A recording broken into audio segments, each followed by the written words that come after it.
Good afternoon from EUFAM, Monday, 25th of May 2026.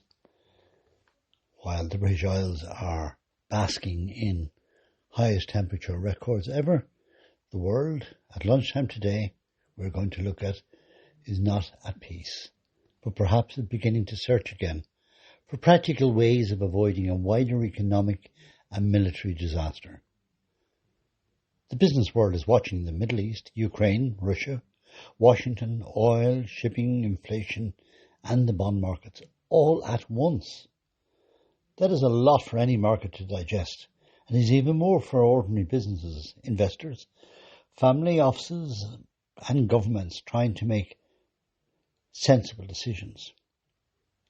The first question today is Iran. Are they moving towards a ceasefire, or are we merely being given another diplomatic story that will not survive contact with the battlefield? There are signs of improvement. Oil has eased and hopes that a US-Iran arrangement may be possible, and Reuters has reported that one proposed structure would involve opening the Strait of Hormuz during a 60-day ceasefire extension. The matter is enormously because Hormuz is not just a regional waterway, it is one of the arteries of the world economy, believe it or not. And when the artery gets tightened, oil prices rise, shipping costs rise, insurance rise, inflation begins to creep back into every household globally. But honestly, we must be cautious. A ceasefire in the Middle East is not the same as peace. A ceasefire is a stopping point. Peace is a structure. Peace requires trust, verification, political cover, common interest in keeping the arrangement alive. Iran will not want to look humiliated. Israel will not want Iran to emerge strengthened. The United States will want to present progress. The Gulf states will want the sea lanes open. Europe will want energy prices down. But all those interested do not automatically make a settlement.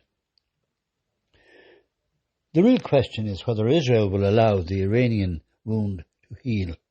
This is half a century or more. Whether it will keep the wound open through pressure, warnings, military action, intelligence operations, or proxy pressure. From Israel's point of view, Iran is not a passing problem. It is a permanent strategic threat. From Iran's point of view, Israel and the United States are trying to restrict its power and standing in the region. So even if there is a ceasefire, there may still be hidden conflict below the surface. And now, for business, the answer is very simple. The market does not need poetry. It needs shipping lanes, oil, supplies, and reduced risk at all times.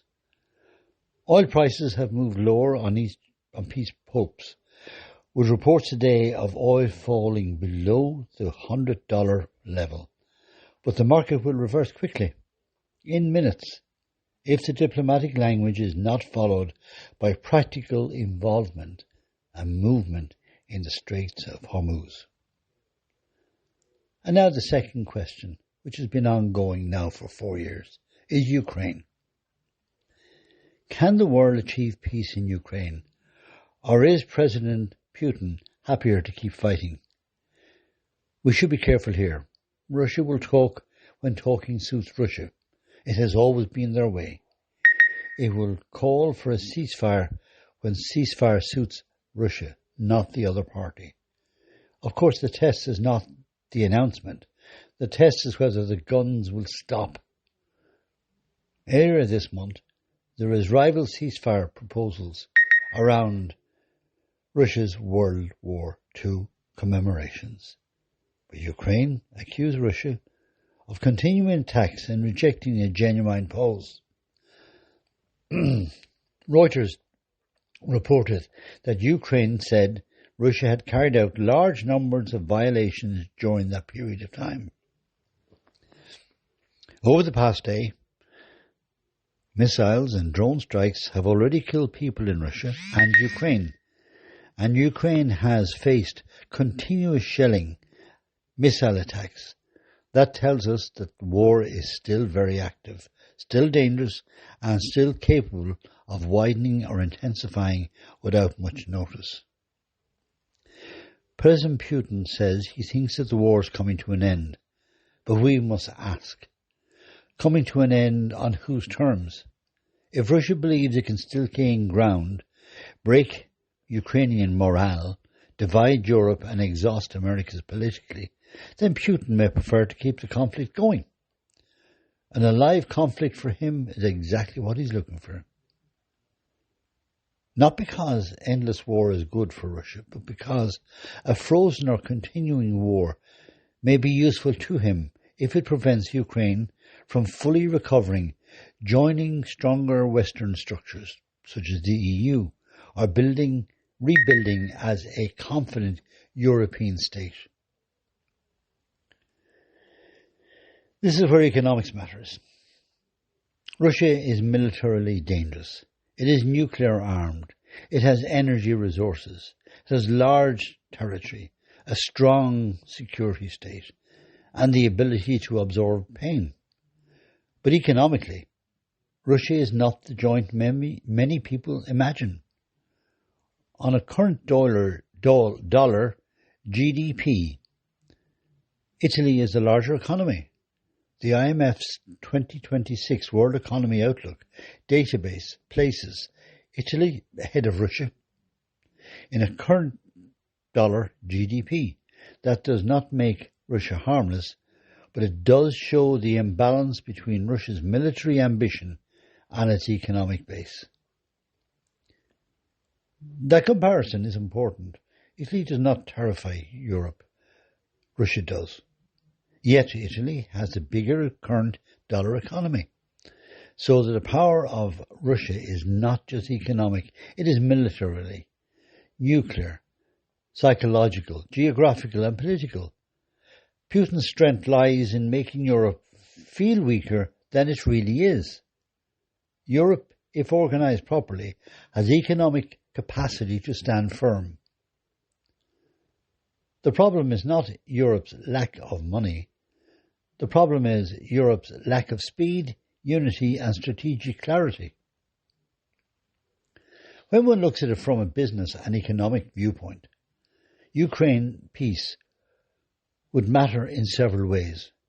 It would lower energy and food risk. It would reduce defence uncertainty. It would allow reconstruction planning. It would support European confidence. It would also reduce the current geopolitical premium that sits on investment decisions. But a bad peace is worse. It's one that rewards aggression and leaves Ukraine exposed. It would not bring lasting stability. It would merely prepare the groundwork for the next crisis in the same arena. So anyway, this week the world must watch three things, we think. First, whether the US president can turn pressure into a practical Iran arrangement that reopens shipping, confidence and reduces oil risk. Generally, it sounds like a transactional position, but you're not dealing with the standard transactional people in Iran.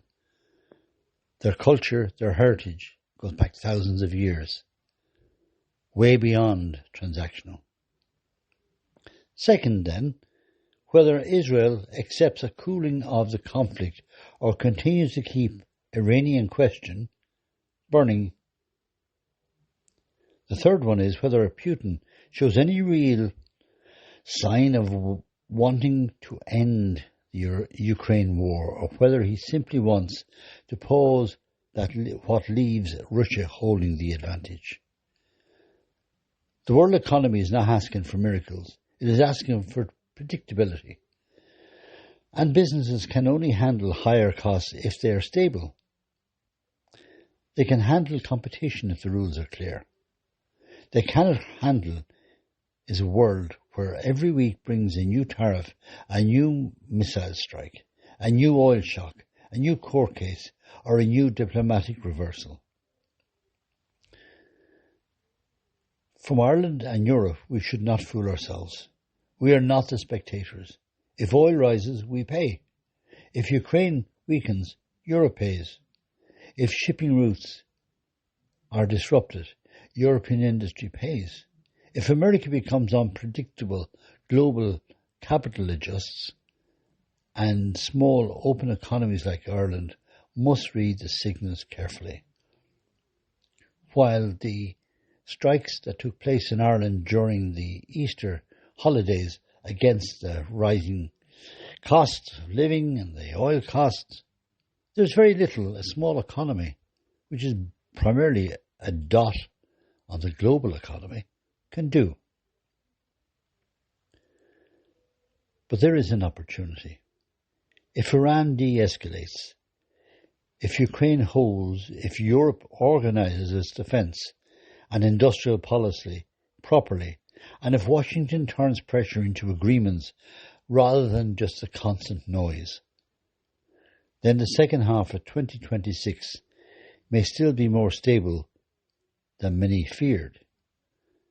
The answer to today's question is therefore more balanced. A happy ending with Iran is possible, but only if the ceasefire becomes a working structure and not merely a pause between attacks. Peace in Ukraine after 4 years is very possible, but only if Putin is convinced that continuing the war will cost more than ending it. Possibly hitting him in the pocket may be the only way of dealing with it. Definitely the sanctions have not stopped him or made him change his mind. And business confidence is possible, but only if political leaders remember that markets do not live on slogans. They live on roots, rules, contracts, energy, finance, and trust. Let's be honest, the world is not short of statements. It is short of settlements that survived the first insult, the first drone, the first missile, and the first political speech after the ink is dried on the agreement. This week we should watch not only what leaders say, we should watch oil, shipping, bond markets, Ukraine's battlefield, Israel's next move, and whether Washington can turn disruption into direction. For now, the world is not at peace, as we would like it. It may be entering one of those narrow weeks where diplomacy, economics, political courage could still prevent something worse. While the British Isles basks, as I said, in the warmest weather we've had, the world still has to keep going.